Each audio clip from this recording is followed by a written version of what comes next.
On the last episode of 427 Motorsports, we introduced my plan to put the engine from an Audi TT into our Mk2 Golf.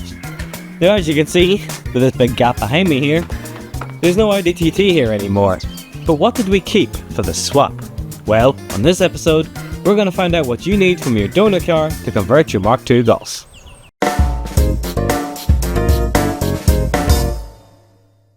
The first step is, or should be, pretty obvious.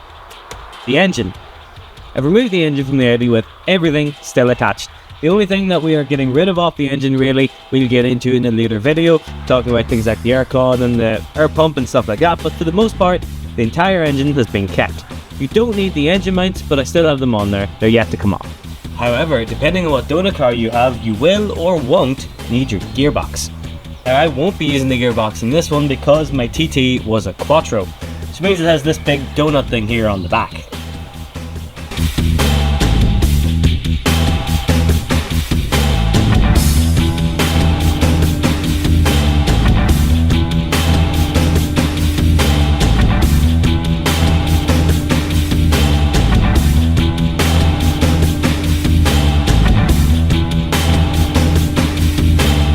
Which is why I've got this thing here. This is the box from a Mk2 Golf TDI, which gives me longer ratios for motorway cruising.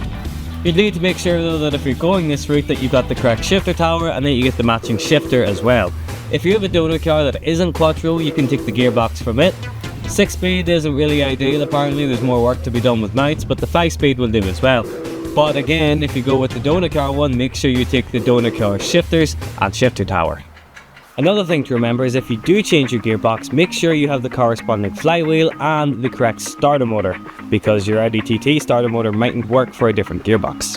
And your Mk2 Golf starter motor is going to be for an 020 gearbox, which is a completely different setup from your 02A. And if all of these codes are confusing, it just is what it is, I'm sorry. That's also a good time to start thinking about clutch and stuff like that, but we'll get into that when we start splitting our own box from the engine. Next on the list is cooling. Now, you can take the radiator from your Audi TT, but you're going to have to try and make it fit. If you have a GTI, an 8 valve or a 16 valve, I'm told that the standard radiator will sufficiently cool the 1.8T, so I'm going to give that a go and see how it goes. Diesel radiators themselves are also an upgrade because they're wider, but then you might need to think about where you're going to be placing your intercooler down the line. Which then brings me on to talk about the intercooler setup. Now, the Audi TT has like a baffle plate and it goes down between the chassis leg and the engine and winds up on the inner wing. If you have a Mk3, that gives you loads of room because the standard setup on it also goes into the inner wing.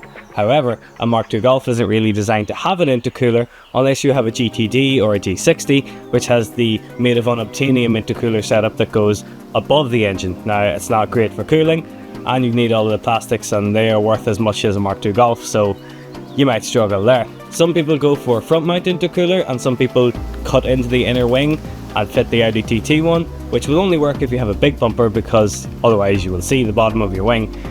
So I will be going for the Audi TT approach, which will be down by the wing because I have a big bumper. It does mean I'm going to have to cut my good wings, but you'll never see it because the big bumper will be covering it. As such, from your donor car, you might want to keep the intercooler. There's also a boost pressure sensor or something like that on the side of the intercooler or in line in your pipes, so make sure you keep all those things too.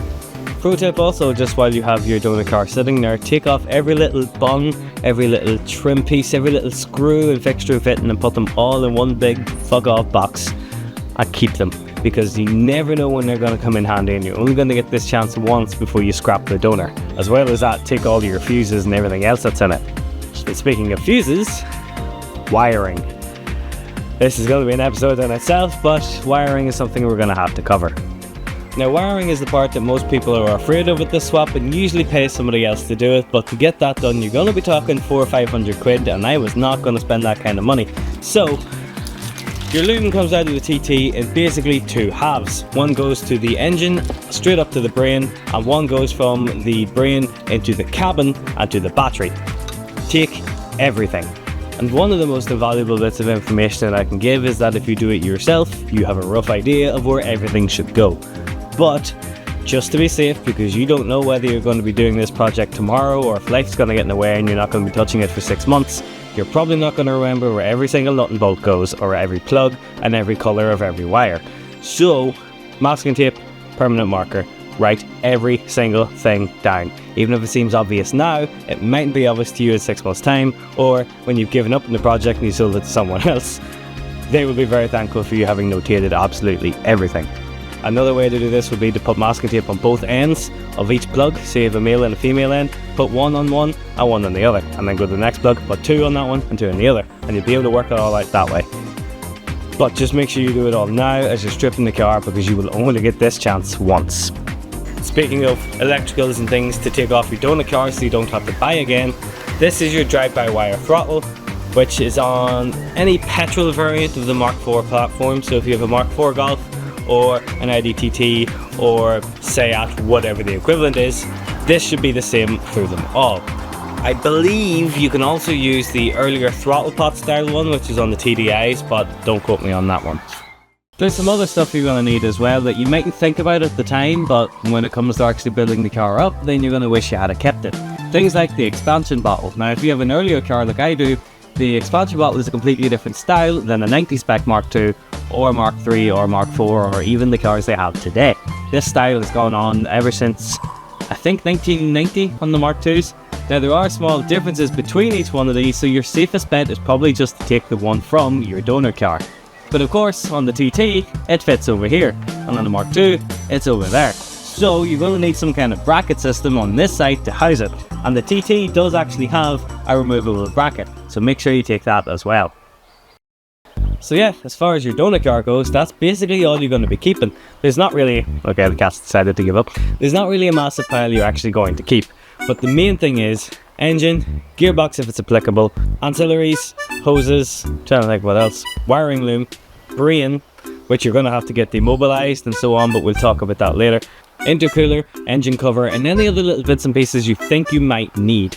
Things like brake light switch and clutch sensor and stuff like that. You never know whether you're going to need it or not, and for all it takes to keep it, I'd keep it.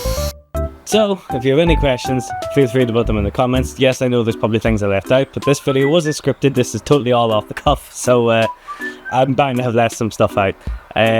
I'll probably put extra bits in the studio later on. But anyway, if you've enjoyed this, thank you very much. Subscribe to the channel. Check out our Discord if you want to get in touch, or if you want to talk cars with other people. That's the perfect place to do it. We do live streams every Monday night, 9 o'clock. Join where I play whatever racing game I fancy at the time. And thank you very much. I've been Tomo. This is 427 Motorsports. Take a good look at that car behind me, because it's the last time you're going to see it as a complete car. Thanks very much, and good luck.